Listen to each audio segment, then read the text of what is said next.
How to make a bag from a vacuum sealer roll using the A100 vacuum sealer. You're gonna turn your power on, make sure your seal time setting is correct. You're gonna take your roll, keeping it on the roll without cutting it off, and place the opening in the vacuum chamber. Close the lid. You're gonna press the seal button. Make sure you press and hold down on the lid to get the vacuum to engage.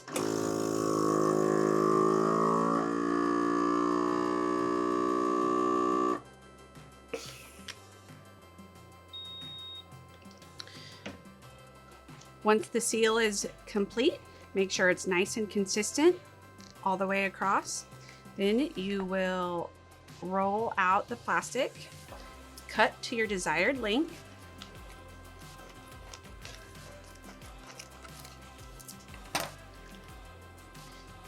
Now it's ready for your food.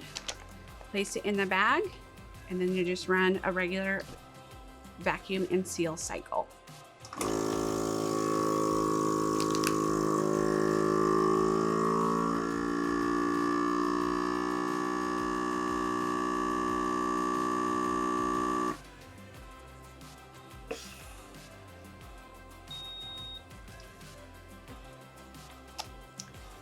Now it's ready for storage.